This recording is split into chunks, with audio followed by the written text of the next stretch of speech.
Hello, everybody. Welcome back. Now, episode 44, I believe. So yesterday, or episode 43, if you're watching offline or well online, but on YouTube, I titled the video correctly, but I started the stream saying, yeah, I'm just gonna chill. I'm gonna basically do a little bit of cleanup and a little bit of stuff just to share the scene because I've been saying, yeah, I'm gonna share this scene for people to catch up for a while. And in doing that, I've automatically fallen into what I normally do, which is like the last round of testing I do before I consider a rig anywhere near shareable or, something that can be inspected is doing what I call the bindings or the provisional bindings. Then I realize, okay, it's like this is actually pretty important and I might need to explain it. So if you haven't seen yesterday's video because you listened to the beginning, goes like, oh, okay, it's gonna be a chill stream. I'm not interested. I would say watch the first like maybe 10-15 minutes of this one, and then if you want to see the in action part of like the bindings as they are right now, if you skip that video, um, yeah, go back and watch it. Maybe fast forward the first few minutes or play 2x, and yeah. So I got myself down a rabbit hole, but it's a pretty necessary one. Now we all know that the fastest way out of a hole is not to dig up, but actually dig all the way through until you come out the other side of the word. So that's what I'm gonna do. I'm gonna introduce this notion of bindings, like which is a further formalization from the ones we've already introduced, and then go back and keep working on it.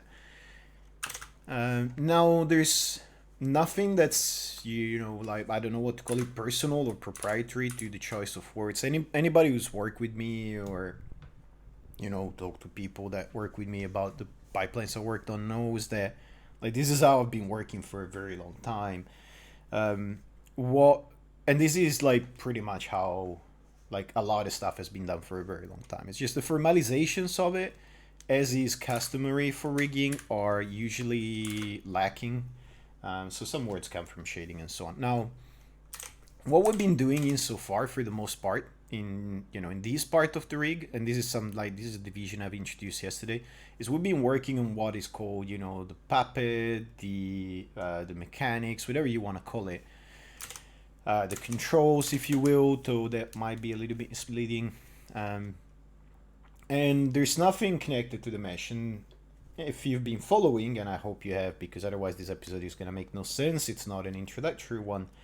One thing I often do is some level of separation of concerns. So if you look at the component-based workflow, we have what is essentially a flat list of components that represent your rig, and this might be one arm with the capability of being scale negatively, being mirrored, and that gets imported twice, and it gets specialized in left and right. Then you have something like the God node or the top node, whatever you want to call it. And then we have a connection where the top node informs those components. And in the case of the ball and legs, like maybe I should have called that legs, you have these kind of intercomponent connections. So this will be an instancing, and these are connections. And and that basically keeps going. And what you get out of it is subdivided across these components, but interacting across them. You get an interface for animators to use, which is something that we also publish in the containers, and it's easily accessible. Hopefully well hidden and locked out from sight and well protected. You get the guts, the mechanics, the functional, the actual computational part of your rig, which takes whatever is coming from the controls and transforms it into a bunch of other numbers. Now, a bunch of those numbers, and this is the part that we've already done, is this stuff, right? And this is something that, again, I've been saying for quite a long time at this point, where you have a component, in this case top, and what happens is that component is basically responsible to take animation, so keyframes, digest it, and transform it into something that can go out to other components. So in the case of the top node, you could get um, to attach the legs. Maybe you're interested in the word space of this thing, right? And that goes out to the leg.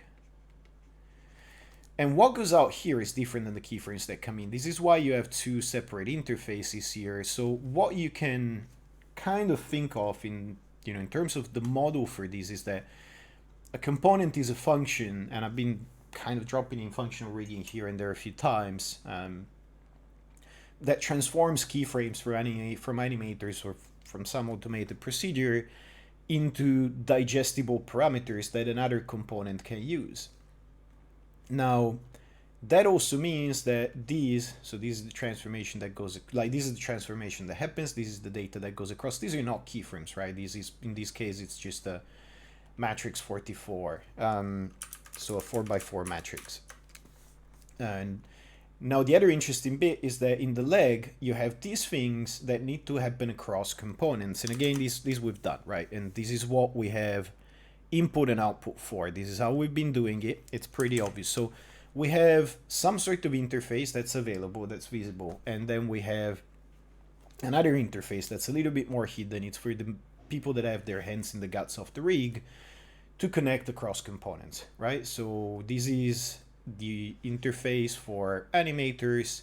This is the interface, you know, outwards. There's only one that's hidden from animators, and there's only the one for the experts, and this puts things together. Now, this still does not get us anything good to deform a mesh. So let's say that the union of all these things is what we're gonna call the puppet, right? It's how it's called in a lot of places. In some places, you even have the, like, there's the rigging department is actually divided in things like the puppets department and the dynamics, the sim department, whatever. So this is not uncommon. These are basically the wires and the so it's pretty much the wires and the wood of the marionette handles. I don't know what that thing is called, but that's it. So that's the puppetry part of it. Now there's another part where you have geometry coming in from modeling. Let's not draw that thing massive. So you have some geometry of some description coming in, and the icon might be whatever, depending on what software you use, but it's just the idea of geometry coming in. Now the puppet, when you think about it, is responsible to come in and transform this geometry over time. That's basically what it does. So if it's, you know, if this is the simplest, stupidest possible puppet, it might be something that just scales this thing. So that's basically what you do for the most part in rigging. This is somewhat like it's a relatively simple set of cases, but it actually applies widely. So let's ignore dynamic topology for the geometry. Let's ignore effects and stuff like that. So clearly there's another part of the rig that needs to be aware of the geometry, and given what these components do, produce your geometry over time. So if you think of these as G for geo, this is, you know, your G prime. So that part there, that's your deformers, right? And you're used to going like, okay, you know what? There's some stuff in here that might be, for something like this, it might be 1 or 2 bones. Let's say that there are 2 bones, one for this side and one for this. And we haven't placed them yet, so they're floating around. We don't know what to do with them just yet. And then all these points need some sort of associativity to know, hey, what am I doing? Like, what am I, you know, how am I going to be affected by what? So what you have here is that for a chain like that, what you, let's say that we only have, let's say we only have 2 joints, so we have 1 bone to be able to do that and nothing more. What that results in is basically something like that. Like you have the, you know, you have 1 dimension of a cell, and then here you have n vertices. So this is basically how your skinning eventually looks like. It's associativity where you take something that comes from the puppet, and we're doing bones here, but what these really are just simple matrices, if you will, because that's what the skinning up is. You have an associativity map to say these vertices are associated with these things. Then that is actually processed by a deformer, which might be skinning. And that maybe goes into post-skinning blend shapes. So, you know, some local space, some vertex space shapes.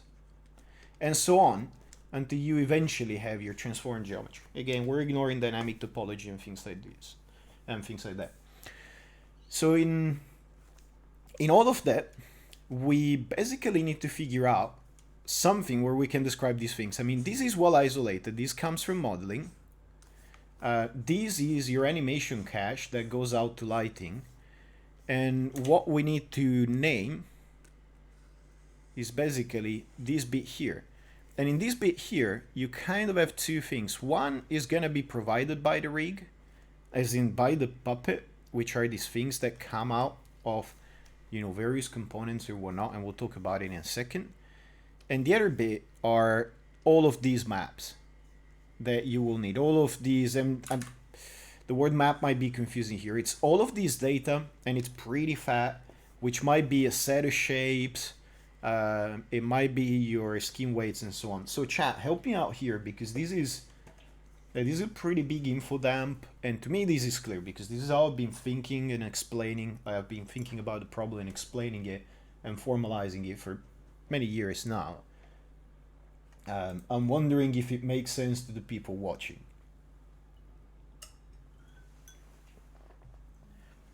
So if we have an agreement that this is fundamentally what we're doing, then we have, this is the product of a rig. So ironically, we don't care about it. This comes out of the rig. This is like the, you know, on the render farm, the caching running, or, you know, or whatever. It's like, this is the caching job.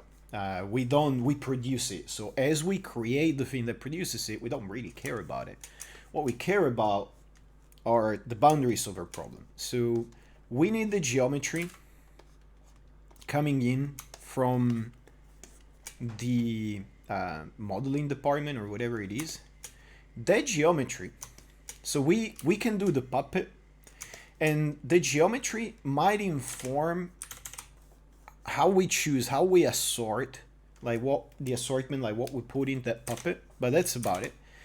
And the fit of that puppet. So there's a tenuous link where you go, this is an informative link, but there's, you know, and there's some dependencies, but it tends to be soft.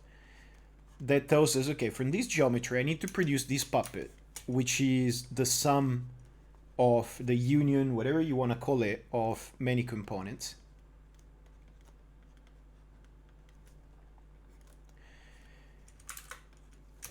On a more holistic level, where you start caring about, okay, I'm now not working on, you know, the arm or the leg and making it guidable and so on. I now have a character. I've received my ball and legs for my movie or whatever. I need to work holistically on that. So I start feeding things to that.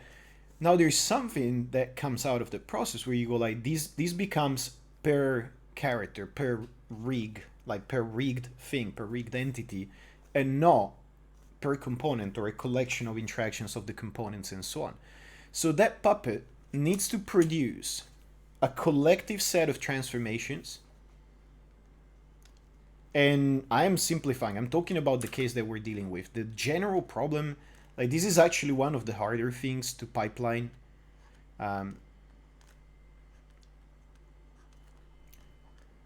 That is per rig, okay? And then it needs associative maps that can go to the geometry and transform it over time after going through deformers. So you have a chain of deformations and you have a bunch of maps. So this thing here, well, I wanted orange. I really wanted my orange. So this thing here is what I am gonna call bindings. And chat is not helping me out. Either everybody's like absent or just keeping it in the background.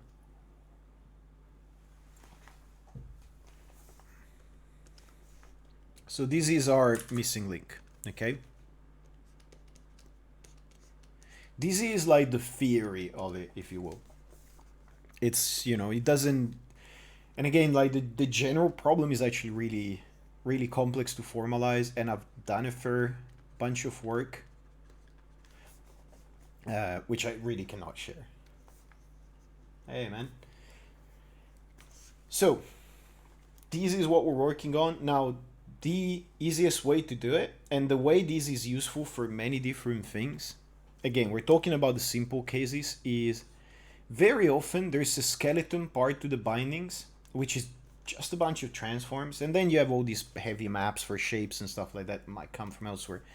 But this is the skeletal part of the bindings. So, and this is actually an input, and it needs to be generated by the puppet. So component is probably not, like it might be confusing.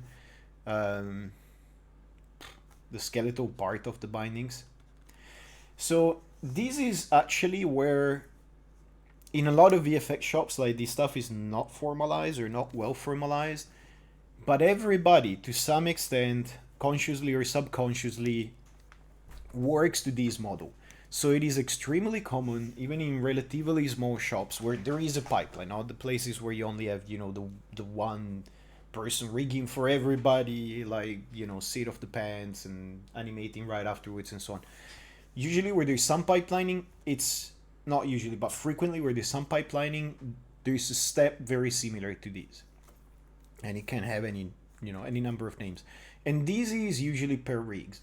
Now, what we have done is that because it's so common, you still want to facilitate it. So what we were doing was creating this deform thing that basically creates, per component, we were adding this deform stage that basically creates some relatively ready-to-use subset of, you know, the component that can be used to create the skeletal output. And I have never really mentioned this part because I didn't want to front load all of this information, and you know, it made sense for visualization and a number of other things, so I just used it, put it in there. Now hopefully, like, some of the stuff in the previous stream, if you've already watched it, makes more sense. And I reckon that this is probably, if you hadn't watched the previous episode because you thought it was just a chill stream, this is maybe where you can go back to it. Otherwise, maybe a couple minutes for now. But I think that this is all the theory that I needed to introduce. And by the way, this is what I was saying are gonna be, you know, let's say that these are the pre-skinning shapes. And so it's a simple shape operator. This is your skinning, and maybe this is a smooth or a delta mesh or whatever. So that's just a sequence of deformations. And it's exceedingly rare, and it's actually quite tricky that deformations are anything other than a stack. It's a lot easier to think and operate on deformations as if they were a stack, and it's more versatile. Now, like you can have ungodly things done to your deformation graph in Maya, and things like meshes affecting a shape input that are being affected by something else, so like these like really interwoven sets of deformers are not uncommon at all. Actually, some tricks of the trade that have been overshared are quite common. But for what we're doing for single character, let's just say that, you know, you have a stack, you have a linear sequence of deformations that are gonna be applied to your geometry. So skeleton, bunch of things you want to do to the geometry. Geometry comes in, associative maps, which are your skin weights, your shape vectors and stuff like that. Deformation sequence, geometry over time, when this receives keyframes from animators. Okay, so this is the one that gives you the time dimension, which generates your prime state, and this is your static geometry, and this is your geometry over time. I hope that makes sense. It's a lot of formalism, but hopefully it explains the division I operate. And this skeletal part is useful for a bunch of things. So it is desirable that you keep it very easy to extract from the rest, that you keep this division very clear. Um, because you might want to generate multiple of these skeletons. So you might want to generate a very simple one for layout rigs or for some other type of rigs. You might want to generate a very complex one for your super uber high resolution rig. Crowd often likes to have these, often needs to have these, because crowd will often ask for like something like an FBX of the skeleton and just the skinning, and put those in massive, or whatever the proprietary file system is. In games, stuff like this is fairly common because very often the engine won't care. Like the animators will care about animating in Maya and producing the puppet, but the engine will actually care about a completely different set of data, and all kind of additional maps and things might be added to it. There might be conversions. So isolating these is very convenient, and it can be done by anybody, whether you have a pipeline or not. So this is what we're doing. So how long did it take me to explain all of these? This is the intro that I should have done before, 20 minutes. So it's not too bad. So that's what I'm working on. Hey, that's what I've been working on for quite a while, actually. Like, well, for the previous stream. So we are producing this, and we are hooking it to that. Now, the components also give us nice encapsulation and all of that. In all of these, you might or might not have noticed what do they say? The astute observer, the astute viewer might have noticed that, hey, there's gonna be nodes in here. There's gonna be nodes in here, maybe more in here. These are deformers, and they might have anything in between. So we might have matrix multiplications to localize deformations in here. We might have other things in here. There's definitely gonna be some transformations going from the puppet to this one. We've already introduced a few. So it's not like this, just, you have a bunch of bones and it magically happens. There's some fat that goes around it that you need to keep track of. But it helps a lot if you have these simple formalizations at hand, like, so that you can think of like, oh, okay, this is now an nicely partitioned problem, right? You don't do things and then you go like, oh, what did I do with these? And and the last thing I'm gonna say about it is that those things we've been talking about, the reason why I was rambling about that is that, let's say that this stuff here, like, this needs to be processed, right? These are in the guts of my components. I don't want to go from that to God knows where. That's not a great formalization. So normally there's another output, or you append to the output you already have, which again is what we have been doing. And I think this is the leg R. We've been doing it on leg L. So let me show that. So I've just added, an array of matrices in here. You want to gather that data and transmit it well formalized. Because what that does is you are going to repeat that in your components, and that is basically in the puppet. All of those things, those are the early edge of your bindings. And by the way, the word bindings is, it's often used like for things like shader bindings and so on. So this is not a problem. Like, rigging has probably the worst case for this problem. But you said you have the same exact thing in surfacing, where you have meshes, you have shaders, and those shaders oftentimes need some information about the mesh to operate properly. They might need vertex maps, and those they might need vertex maps. Maybe in games, not so much in film VFX. And those vertex maps need to be associated to the geometry, so they can be included in the shader. And they're not necessarily part of the geometry as produced by modeling. That depends on your workflow. You need UVs, because if you have a texture that needs to be distributed across the surface and not across the vertices, then you need another layer of associativity, which is a UV map. That is exactly the same problem, and they're often called shader bindings, and they're encapsulated in pipelines so that authors, like the people producing the shading for a character, can go like, okay, I received new geometry, like, is the work that I did before with the UVs compatible with the new version of the geometry and so on. Like, they're very often called bindings. I think it's a bit of a shame that pipelining wise, they're often not called that in rigging, and they're often not formalized. Just they're a natural part of the workflow, which makes the pipelines very accident prone and the tracking very poor, the differentiability horrible or completely lacking. And I'm not gonna go down that path because that's a massive rant that I could put together. That's it. That's my piece. So we are doing this work. We're identifying that early edge to produce our skeletal part here. I have been working like this for a long time. I like it and I push it on other people when I can. And that's what it boils down to. Hopefully you like it too and you keep following.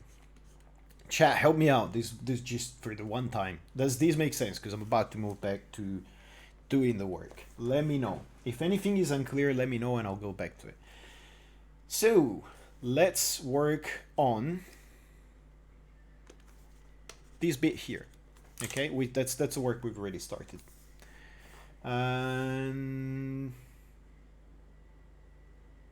Switch your mental gears from theoretician to practitioner. Where was I left? So this is a mess and it's okay. I'm okay with it because this is very transitive for now. Transitive, transitional, whatever. Transitive, I think. So there's a bunch of stuff that needs naming that we haven't established naming conventions for, but we are gonna do first. Then we're gonna find an agreement on how we want to catalog all these things and name them and so on. Because it adds a bunch of stuff, and you know, name spacing or containering will usually do you. What we had done, however, and we need to do is we had bound the leg. I need to add the foot, which I was tempted to do yesterday, but then it was like it was already like a 2-hour stream and an hour and 45 or something like that of recording. I have de-guided with success, I believe. Now the thing that's happening is that the deformation is super wonky, which I don't like because it's pretty misleading, but it might be because of the weight maps being super wonky. So let me embarrass myself again, and I am gonna get myself a new rig.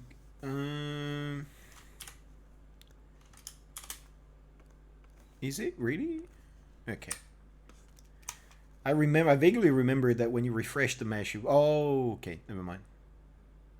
Oh, sorry, just I don't want to mislead anybody. So I had these on no shapes, because normally when you select the mesh and you do back and you know get me everything before and after, it will bring in the shape and the skin cluster because the shape is being deformed and all that stuff.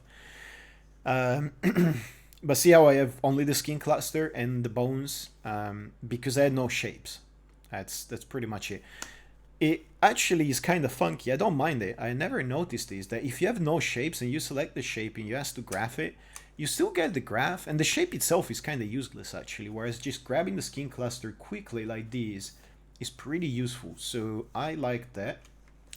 It's a feature, not a bug. It is for real. So I only want one influence per vertex because I like things easy and simple.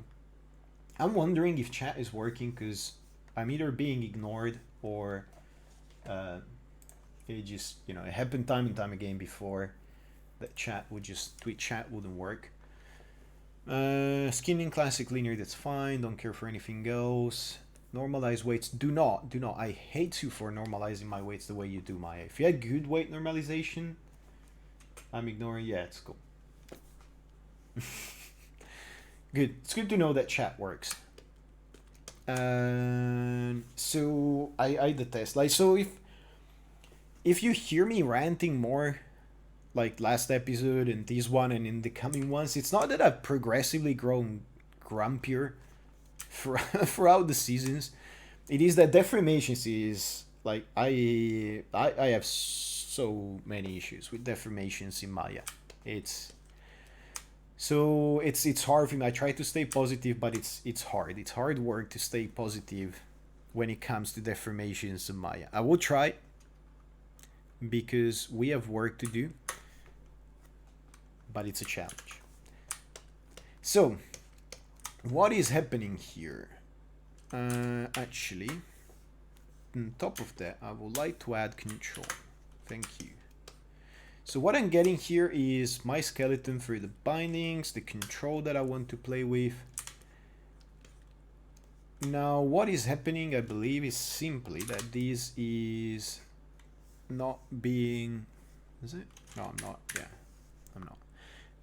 This is simply not being weighted fully, or it's pulling in something from above. Because even if you select a subset of bones, like you get a much wider associativity than you would like, than I would like. So you have all this stuff, and I don't want to sit there and prune deformers and things like that. I'll do the cleanup later. What I want is validating components and stuff like that right now. And bindings are a great way to do it. So I got these. After half an hour, I'm gonna start doing the first rework. And really low components, please. Why? What? Oh yeah, never mind. Smooth skins. So you see, I said one influence, please, and you are not giving me one influence. What is your problem? Now, this is also like criminally small font. I am sorry for all of you. So I want leg hip, and I would like 100%, and it's your piece of work, Maya, sometimes. So please zero these. I would like you to zero these as well. And I would love a 1 here. And what have you done? Why are you hating me so hard? I said normalization off, 1. Okay, so that sequence of events convinces Maya to do my bidding. That pleases me. Now the other thing I want, so with normalization off, my expectation is that I can do that. And then it disappears everything.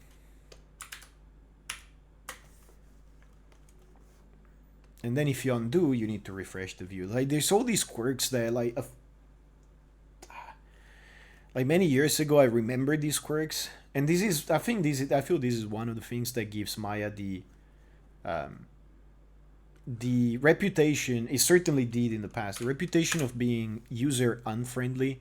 I think a lot of it really comes from these, that the UI, especially for this stuff, has always been so wonky. Like the reaction to undo is probably one of the most important things in an application to make it something that people can explore safely. And Maya often gets it so not right. So anyway, this is maybe stuff that, you know, a sane person would do otherwise. So the knee is going that way. Nah, stupid, I made a mistake. That's a boo-boo. What I actually want is the hip to drive that, because I'm orienting the hip, right? Should probably call that femur. We're gonna change stuff. So these better name for these will be the femur joint, my guess, because it is being oriented to the femur, not to the hip. I will deal with that at some point, but that is not right now, because first I would like me some hard bindings. Cool.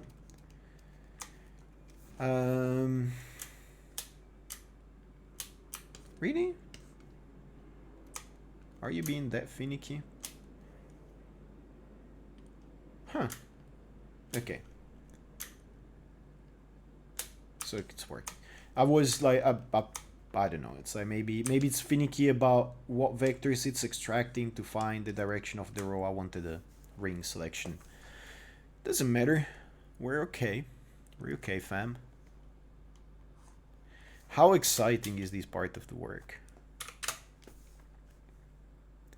And how backwards am I from doing it this way? So this is where maybe I want 2 bones actually. I wouldn't mind doing a half and half on these. Let's keep it simple for now. Now I'll keep it simple. I'm gonna do screw it. I'm gonna leave it as it is. It doesn't really matter. Like this is one of those moments where the ability, and this is probably gonna be on the ankle, which is, you know, a little bit nonsensical. Or no, the hip is, sorry, the knee is fine. This is one of those moments where you go like the difference between experience and control and not having it. The difference between senior and junior is knowing when to call it, knowing when not to do things that you do not need done. It's one of the hardest skills to acquire. Okay, so that looks considerably better. It's rigid E, which is what I'm after.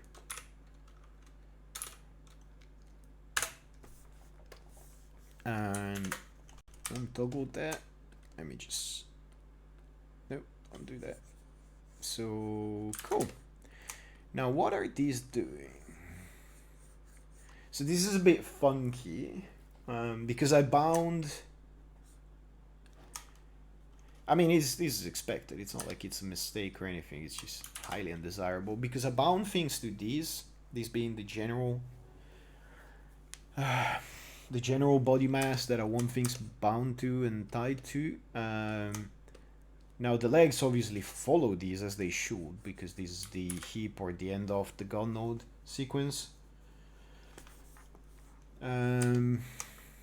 Yeah, I will do it for now. Like what should probably happen is that we should be weighting the ball to these so that, you know, because as it is, like, it works okay. Maybe we can isolate these to be just rotation. It works okay if you have scenarios like limited rotation, if you're okay with these legs sliding. And we're not doing, you know, aesthetics aren't really our concern right now. But obviously, like, if you start moving it without the ball being, like, deforming, like, non-rigidly, like, it just looks horrible. So I also really very badly want to, like, it still bothers me, and it shouldn't, but it does. It bothers me that I have these bones in here. I so very badly want to turn them into transforms, but again, I'm gonna hold myself back from doing work that is not necessary. Leg L. So what else do I want? I want foot L, clearly. I will need to symmetrize the mesh as well. So there's a bunch of work to be done still.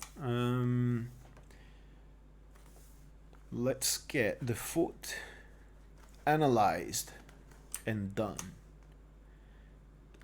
So again, like this is not a bad idea, and I've been explaining these yesterday. So like you kind of definitely want to go back to, like, if you haven't watched it, you kind of want to go back to the previous episode at this point, because I'm not gonna re-explain how these are being used and the issues I have, like, that I want to correct with it.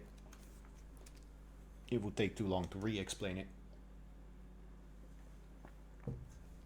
but it's not horrible. So what I do want, however, what we do say, like what we have said is important, is having output here. So it's the same deal that we had there. What do I want from these? For the foot, I definitely want all these. So again, this was explained yesterday, but I'm super quickly, I'm gonna create a matrix, and it's gonna be a matrix array, and the first element in it is gonna be in word space, and the following elements are gonna be in local space. That's all I'm gonna say about it. Oh, another thing I do need to do is load my plugin. Yeah, okay, I got my plugin. So I used it yesterday, actually. Adapter should work in selection. So is it 80 matrix float in string minus multi? Come on. Oh yeah, I need to give it a short name or a long name. Well, that's, you know, it's a reasonable complaint. I'm okay with that. I don't know what we called it. Like, we can always rename this later. I don't remember what I called it. New attribute is unknown.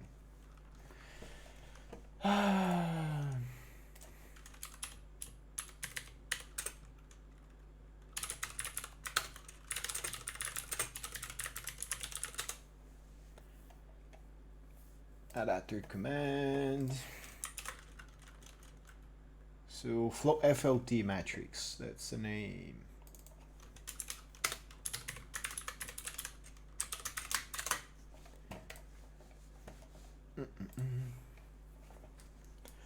Not just the UI, it's that nodal soup. The nodal soup, I don't have an issue with it per se. Because the nodal soup, like, I mean, hate it, and I've said this before, like, love it or hate it. And with all its quirks and with all its stuff, these and how general it is and how they transformed it over the years, I feel this is why Maya won the App Wars.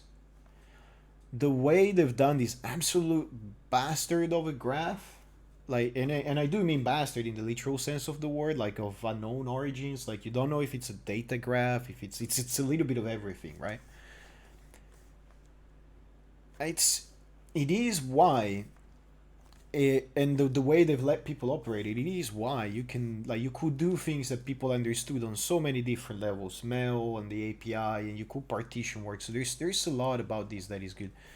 The problem I have with this is that the commands that manipulate it for you, which are, you know, inevitable, like they're just bad. The way the deformers are designed, the way they're supposed to interact, the locality of the associativity maps and the way they're presented and all of that, the way they conflate things, like it's, they've been, Autodesk or whoever developed those tools has been lazy, and it's used the quirks, like it's been using the quirks as a crutch, like the stateful nature and the things, the horrible things you could do with DigiDirty and so on, as a crutch to quickly develop the tools for skinning and so on.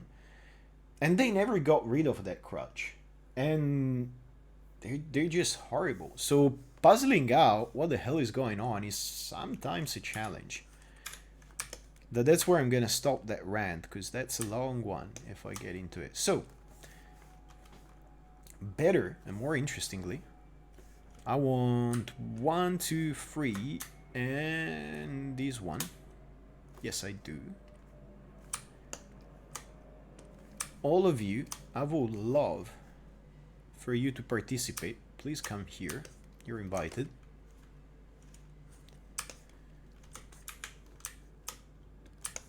And I want... Wow, it's even... That's remarkable. It's even order things the right way. Random chance, probably, but... So the first one is a global, then the rest are gonna be local. I have shown that a lot yesterday. I'm not gonna belabor that yet again. I gotta talk about something. So that's done. Now the other thing, like, this is a repetition of the same thing over and over. So you, like, if you start doing something like this for complex things, you want to automate some of these workflows. Like what I'm providing here, I feel, is a reasonable framework and a fault model. If you start doing all of this work by hand all the time, it gets tedious, right?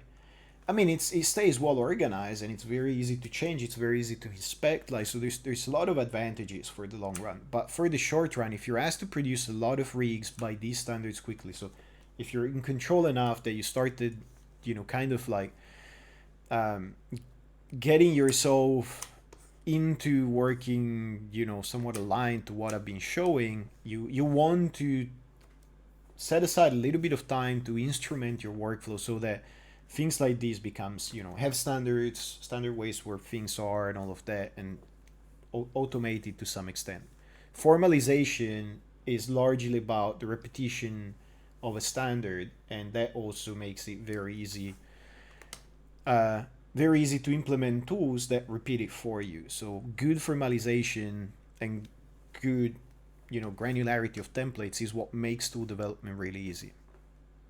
So that was another tangent, but that one I actually stopped working while I was going off it, but not good.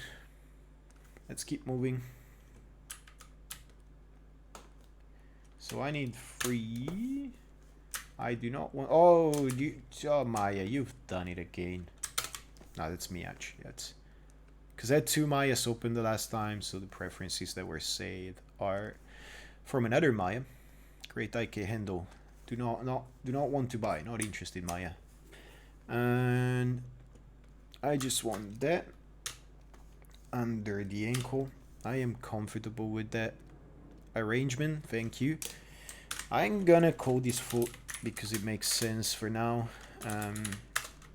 As I said, I need to do an aiming pass or not. Don't really need these actually. That's the tip, but I'm gonna keep it for now. And I would normally like to have a heal, but this is not really the farming rig. I mean, it is technically, but you know, we're not about that art. We are about getting it done for now. So, as that brought in, yes, preferred. I don't want your preferred angle, your joint orients, Maya. Go and peddle those wares somewhere else. So, I got what I asked for Christmas. Now I need one matrix mode yet again, which, yeah, we're okay with. I was about to write about that. Needs a bit of time to formalize the work, and this is not very easy when the docs aren't very broad. Yes, okay, I think I get what you mean. Yeah, formalizing things. I think that like what I'm doing is largely formalization and exposition of the formalization, which, you know, some people will have liked. I think it's worth teaching, regardless of whether you use it or not, because with formalization normally come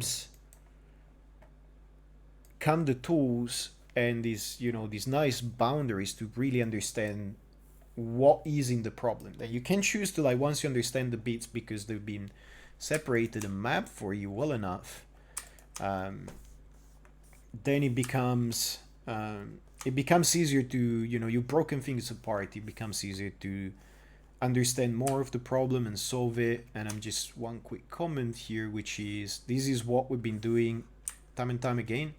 I am localizing my next bone to the parent that I have the new one. So there's something in global space. I want it in the local space or something else. It is the usual umpteenth matrix mode. Anyway, so the formalization is probably what I have been doing with inverse matrix. And you don't need, okay, you don't need to do everything I do the way I do it. You don't need to do anything the way I do it. But hopefully what comes out of it is the first principles that went into formalizing those. And then you can cook your own, you know, you can come up with your own recipes. If you work across people and you formalize and automate to those formalizations, then it becomes like mandatory, if you want to succeed as a team, that those things are well documented. Well, maybe not mandatory, because a lot of places like have no documentation or terrible documentation, and you know, nobody ever got time for that. But good education and good documentation saves so much time. Like it's ridiculous that collectively, both in programming and rigging and in VFX, like we're just so bad at it. And documentation is hard. Technical writing is really hard. But that we are collectively so bad at it, like it's just it boggles the mind, right? Penny wise, pound foolish as well. So there's nothing exciting going on here, which is like this time I'm deliberately rambling because, I mean, this is the busy work. This is why I advocate like having some automation. But I want to try and keep the scripting to a minimum. It's like some repetition. Like we're not doing this for a million things, right? Some repetition I feel helps driving the point across. I might do off, like normally I want to do everything on stream, but I might do like the other side and duplications and stuff like that. I feel like I've done those too many times on stream. I might do those off stream really quickly. So the other thing is, like, I wasn't really looking at the viewport. I might be a million times off, or we might be in a good place. Like, I've just been hooking things up, right? So now let's make sure that everything is where we expect it to be, which it's not. I mean, that much seems obvious. So what am I doing wrong here that I need to correct? Tell me I don't have joint orients in my stuff. No. Okay. So So this is oriented that way, this is oriented that way, this is oriented that way. I should have no scaling or anything like that. Matrix, matrix. So this is word space. This is this and this is that. And it's matrix, matrix. And so the first one is coming out as word space. This is the parent of my bones. Did I have Sam? Oh, I bet you. I bet you. No, I don't bet you. This doesn't make sense. Because if these look good, the way we've hooked things up, you should just be working. So I must have made a mistake somewhere.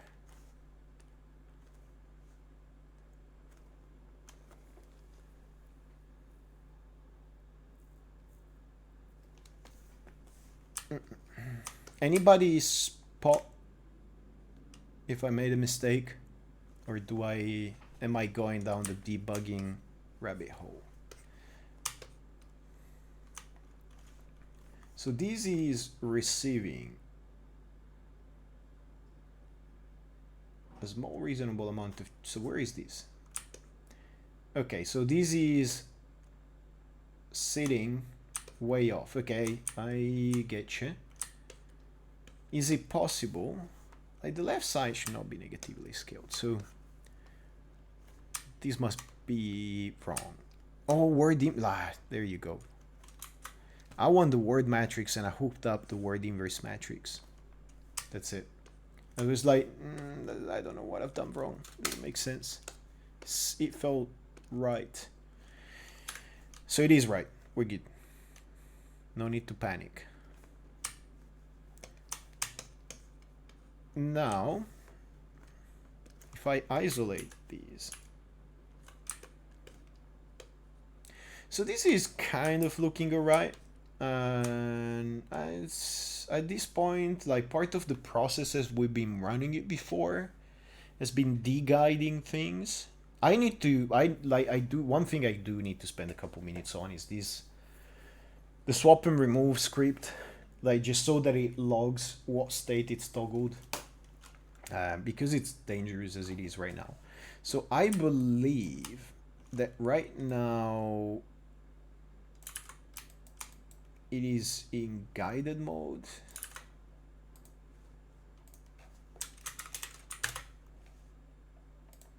But that won't show here. The other thing is, I think the foot will be in guided mode right now, and that should show up. Like, that should be super obvious. Yeah. So in guided mode, those will have an effect. Not in guided mode, they should have literally zero effect. No. Oh, it's so, what is it? That's all the leg global, so I've toggled it on and off. Okay. Let me see. Let me see. Why? I'm not crazy about that.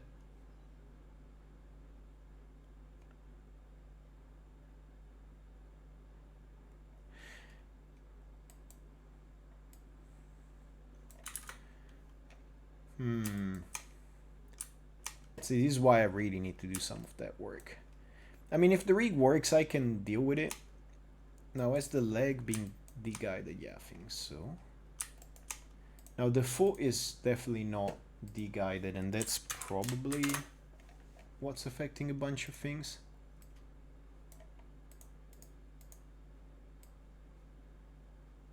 I don't remember what we do for the guiding, de-guiding. So, see, this is why I like to do the bindings.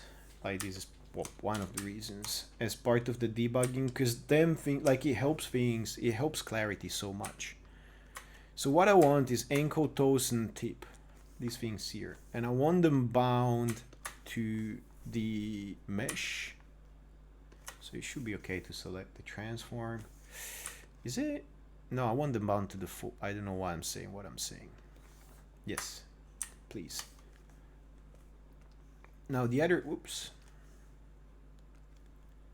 Come on. Bind skin, interactive bind skin, don't care for that. This should be all I want. Now the part that has me a little bit, and let's see if I can remember what it is and how it is. So first let's make sure it works.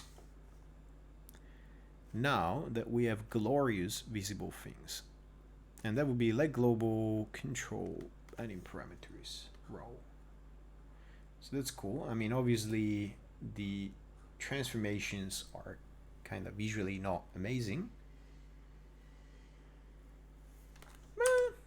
I mean, I could even live with those weights, to be honest. They're not great, but they're sufficient to show stuffs.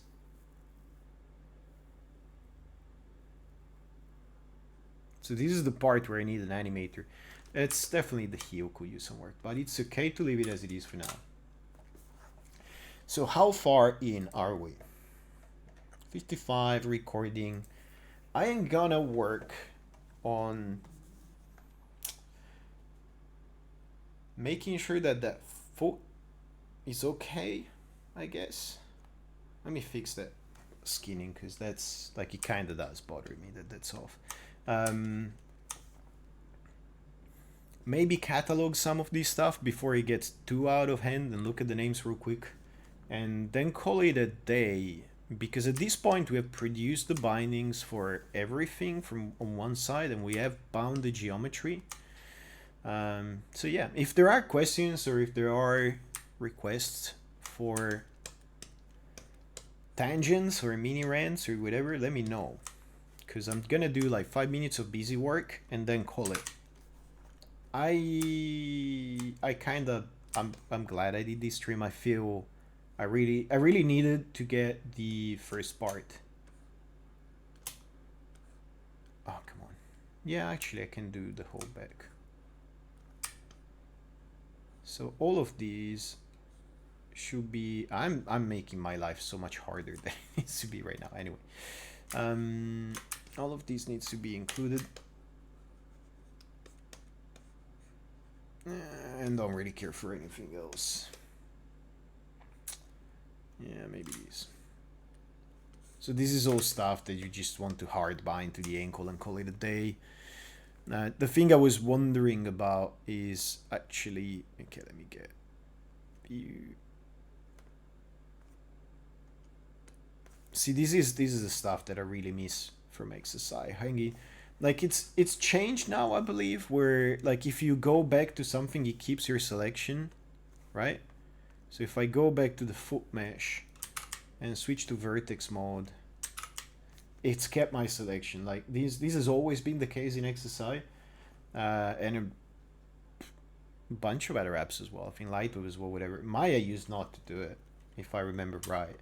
And it's like that was one of the things that like really, like it made it impossible to work with this software. And it's not that long ago. I mean, it's not like it was, 100 years ago that it wasn't doing it. Anyway, so I will like this one. I'm definitely gonna put there. Skin cluster 1, 2, 3. Like that's great. And this should be the one that I expect to have. Yeah.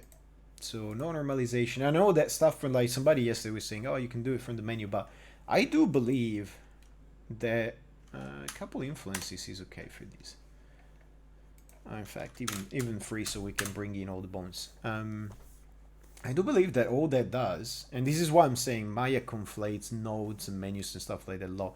All that does is literally expect to find this node exactly where it should be. Because if you mess with it, like those tools start not working, possibly messing with your undo or crashing, and just turn those parameters off.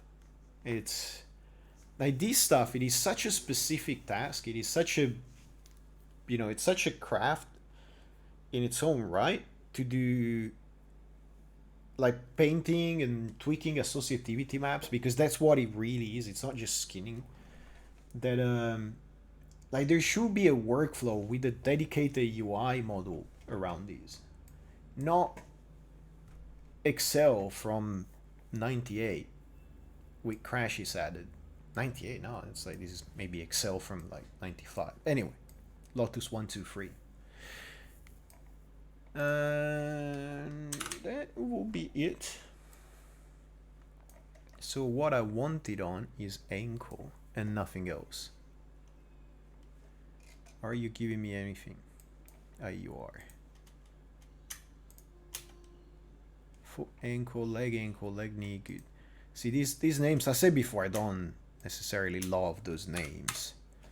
But for now, they're pretty useful. They have more association with components maybe than I would like them to have, but I'm not that set against it. What? Why? I hate my life right now. That's me making a mistake. Let's be fair to Maya. So foot, ankle. I probably typed 0 when I wanted a 1. Now I want a 1. There you go. All right.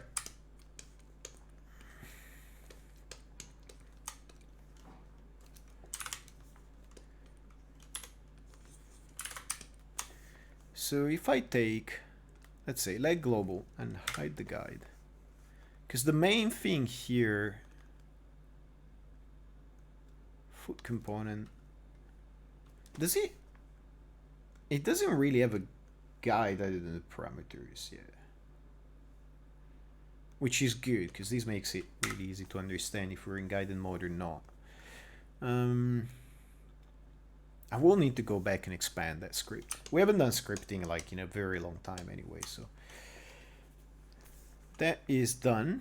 Foot, leg global L, the guide is already hidden. Now, see, this is, and I've said it time and time again, I don't want to be boring, but that's another thing about proper separation of concerns. It's like, even without tools, it makes it so easy to know what is going on and isolate things. And if it is for you as a human easy to deal with these things, it is so much easier to write tools. So it's not like tools, you know, tools give you an excuse for sloppy stuff when it comes to standards, because tools will actually be so much easier to write and so much more solid if you can constrain the problem and have it well organized. So where do these come from? Where do these bones, which are probably unselectable, come from? It's another thing I would like to figure out. They must be the guide for the global, but I expected them to be, I did not expect them to be there.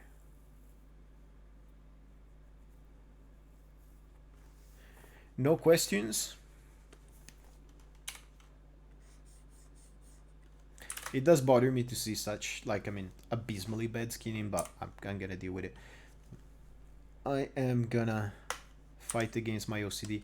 I don't remember, like, these contributing parts, like, these are parts of the, like, it's a SRTs for the mechanics for the foot roll. So, let me see. Are they left behind if I move the foot? Because in that case, yeah. So they're also unselectable because they're probably guidance, or well, they might be what I get the rotations out of. Let's see. Foot L component. Not it, sorry, leg global L component. Input, output, roll mechanics. They must be in here. So I made them. So I imagine if I hide these, I don't hide any of the controls. That's the thing. Like, we've done decent work separating things here. I don't mind it. I think we've been pretty. It's neat enough.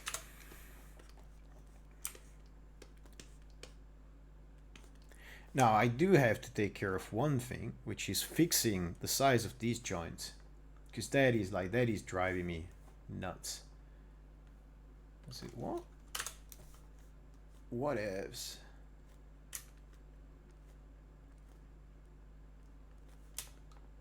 I don't know why.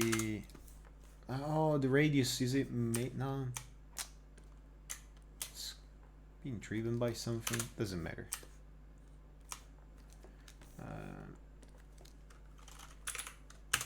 This is kind of like going a little bit OCD, but I mean, there's a minimum level of tidiness that is required to be able to work with stuff, and this was not meeting that level of tidiness. I need a read on these things. It's like there's only so long I can be sloppy. I actually don't mind the size of this going down that way, but this is definitely not, like, this is not working out. All right, we can keep it that way, and we'll, you know, screen colors and stuff like that we'll do at some other point. So no questions?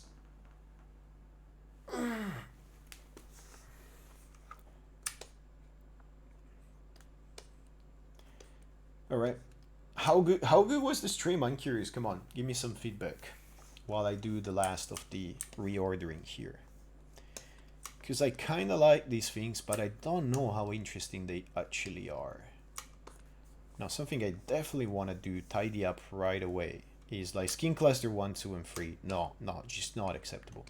Now, the skin cluster, the associativity we're talking about. Okay, so let's talk about the naming conventions for a second.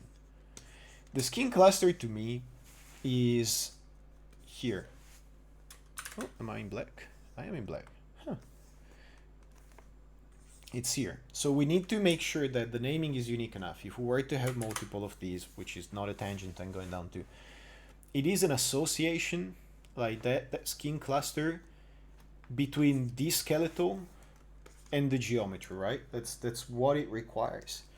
And the bones that it's tied to are these connectivity, this tissue between the bits that we're working on here. So it doesn't need to have anything to do with the puppets itself.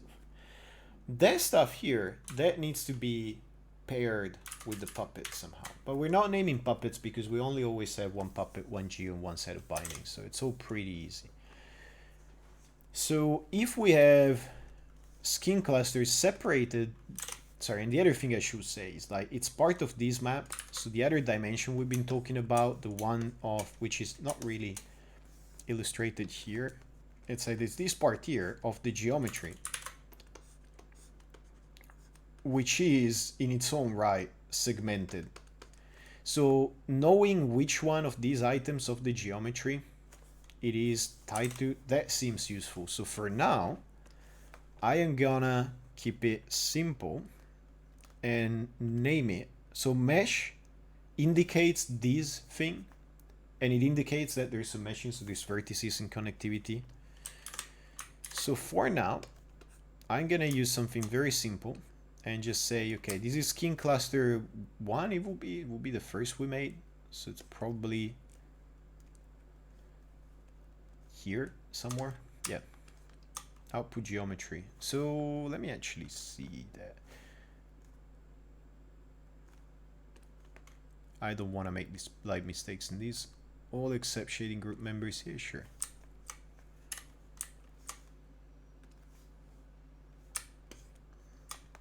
That goes out to body mass mesh. So we don't need anything complex. So if these names are unique, it might have more than one deformer of the same type, because you might have more than one shape. So I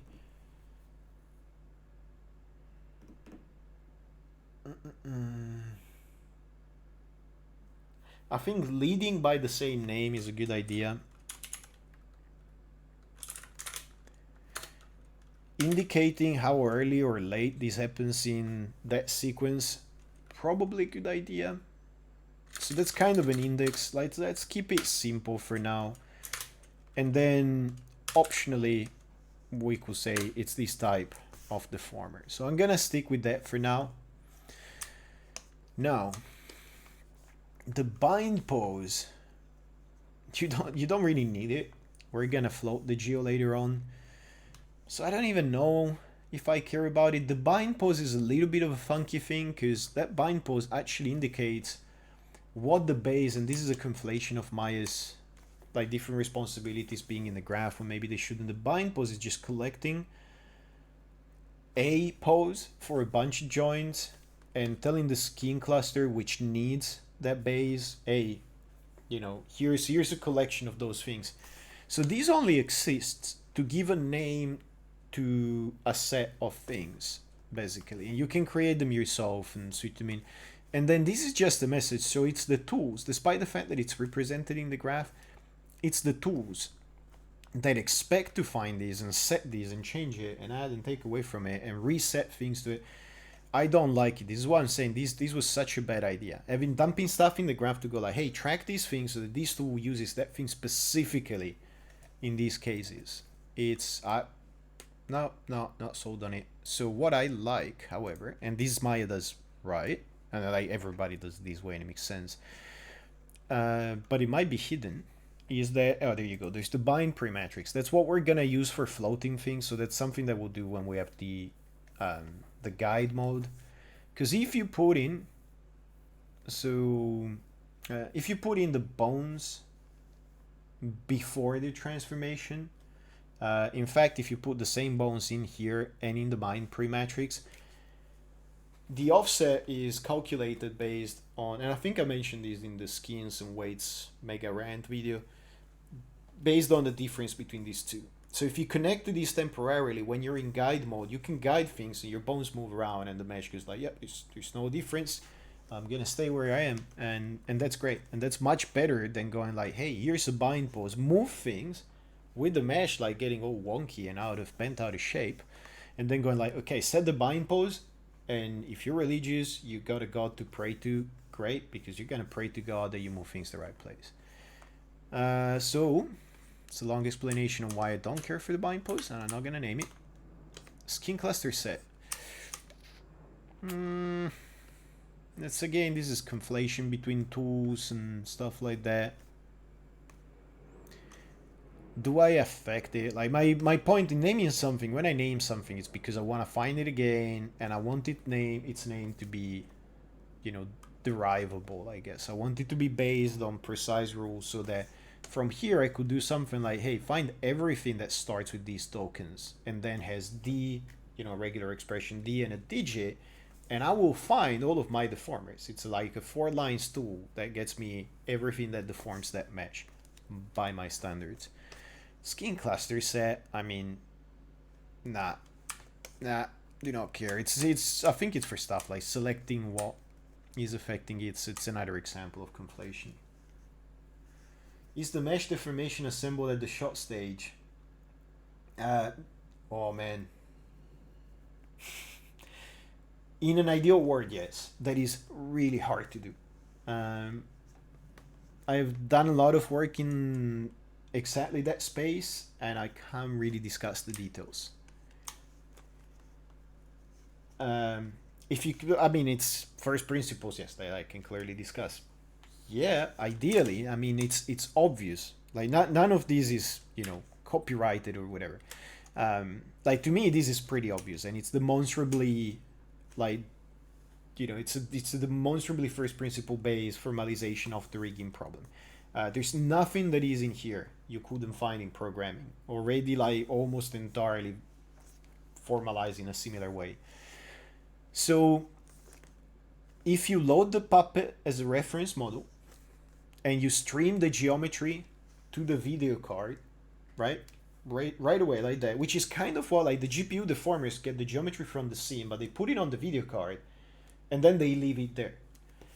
Then you need some coupling, like the skin weights and so on, that might be in textures or something like that, and then that deforms the geometry. That is how, like, that is just in time. That is how video games do it, and it's a very sane way to do it, where you go like, this is a bunch of shaders, and this is a bunch of data that you need to have in your texture bindings or whatever it is on the video card, and this stuff is, you don't have the puppet, but this stuff is, gonna come from the animation system with the differentials of the transforms, which are effectively the transforms you care about. Some, trickery will happen to compress it and put it on the video card or whatever needs to happen.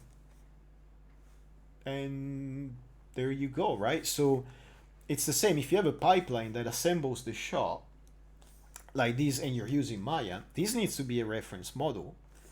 This comes from modeling. It might be, you might be loading a USD file, and you might be loading it directly into the video card if you have your own deformer system and not Maya. So you might be ingesting it in the scene. It doesn't really matter, but what you have is a mesh in and a mesh out, because there's a mesh in here and there's a mesh out there, and something there needs to be trackable so that the caching system can find it. You don't have a strong motivation, other than the fact that it's really difficult to pipeline, for these to be in the puppet. And there's ramifications to that I cannot discuss, but there's other advantages to doing it that way.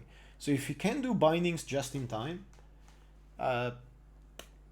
yep, it's a lot of data. So if they saved and loaded with the scene, so if these are not referenced, then there is a problem that the bindings here, when they include shapes and the skin weights and so on, these are bigger than the geometry. So if you think that geo plus rig in scenes, in the animator scenes, are too big, yeah, this is not good. Like, you want everything to be, like, if Maya is the only referencing system you have, you want all of these starbold into the rig. You want this big ball of pain all to be in a Maya scene that you can reference. You don't want to decouple the scene operations. But if you can reference geometry, Maya gives you a reasonable referencing system for the puppets, and you have your own system to bind things just in time. It's not a terrible idea, I can say that. That made sense. Sorry, I have very strong feelings about this subject, so it's pretty easy to trigger me. Positively in this case. So I have activated shapes, so let me make my naming life easier. Leg L foot mesh shape. This is a mess, so I can just clean it up. I would also like it to be just the one deep. Sure, like this is, yeah, the circularity in the graphs here, it's glorious. I'm just naming stuff, so apologies for the super tiny text, but it's like you're not missing out. If you can't read these, you are not missing out, believe you me. So we say D0 skin. Did I say that? Did I do that for the other mesh? Because like I've been off on that rant and I forgot. The other thing is I was talking about. So skin cluster 3, skin cluster 1. Yes. I don't mind this naming convention actually. Like looking at it, it's a bit extemporaneous. It might bite me in the butt later. But looking at it for now, I don't hate it. It maybe has some potential, but it has not been driven through hell and back. It's not been through the throes of production. So leg L mesh shape, tweaks. Oh, the tweaks. Don't love that. I understand why Maya does it, but when you write custom deformers and if you want them to be tweak compatible, this is a hot ball of pain, white hot. So I said D0 skin, and I want to take this one. That's the last thing I'm gonna do for now. Well, I'm gonna do the matrices as well, maybe.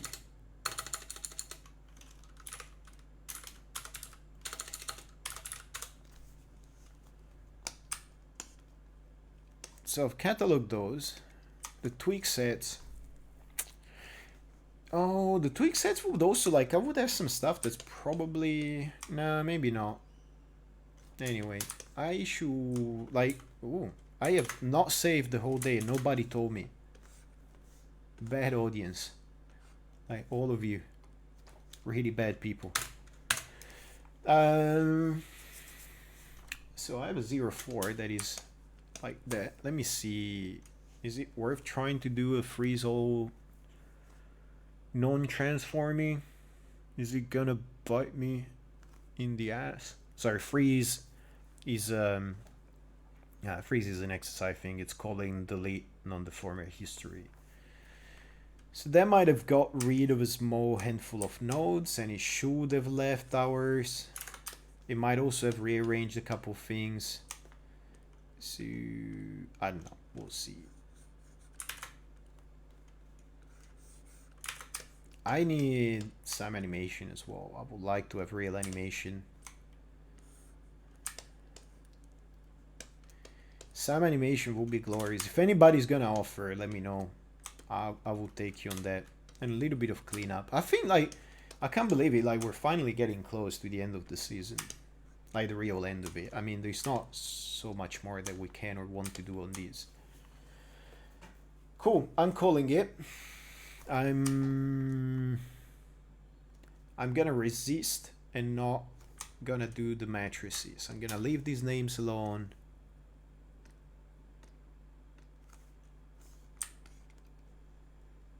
And I'm not gonna decide on the matrices just yet. But see, this is another thing, like this upstream thing. It's as in there's select upstreaming nodes where you can go like, hey, please select items in stream, select upstream. Like, this is great, but you need to write a script that does it one node at a time in the stream. Like, do that, the downstream and upstream, where you can go just with the arrows or whatever. Like, that's a great script to have, because these, like, you might not see it here, but these actually goes all the way. And if you have circularities, it will select your entire scene. But yeah, normally what I will be doing is select all my bones here. Again, you know, good standards will help you. And just select one upstream. And that should be everything that we have done in so far that is part of those bindings. For another day. All right. Thank you everybody for watching. And particularly, as usual, thank you to those on Twitch keeping me company. It will not be possible without you. I'm gonna call it. I might stream tomorrow, I might not, I don't know yet. I'll figure it out, depends on what my schedule looks like. I do have to go and get some work done now. Thank you, see you soon.